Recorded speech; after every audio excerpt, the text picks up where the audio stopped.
You know the right stick technique where you press down on the R3 button and flick the ball to a certain direction? How it can be quite out in front of the player and you lose control of the ball quite often with this technique? Well, I've discovered a technique where it's going to keep it in tighter to you, but it will still have the same effect. I have to teach it to you guys. Griezmann, 3 men around him to somehow find some space. Ronaldo, fantastic, opening the drive back. He's made himself the tiniest bit of space.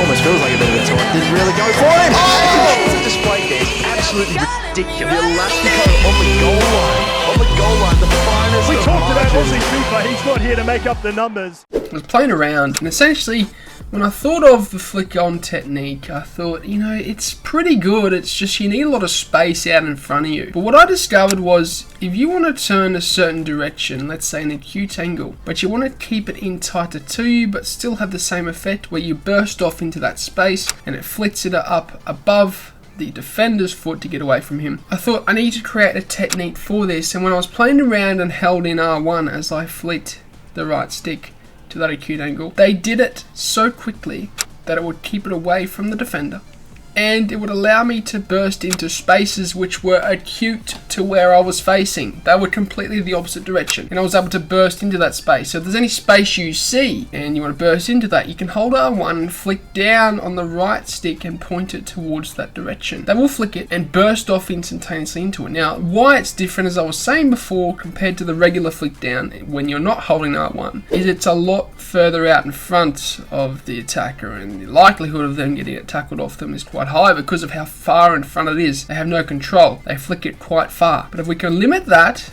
still have the same effect of flicking it over the defender's foot but keeping it in tighter to us with the same speed boost, then holding R1 fixes that problem.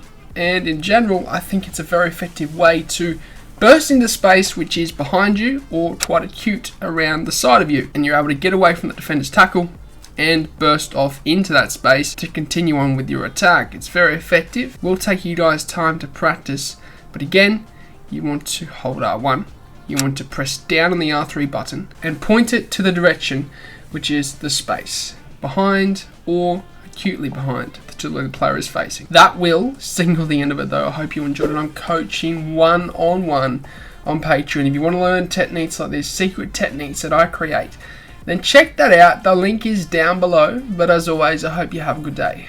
I'm out. Sayonara. Au revoir. Adios. Salam. Ciao.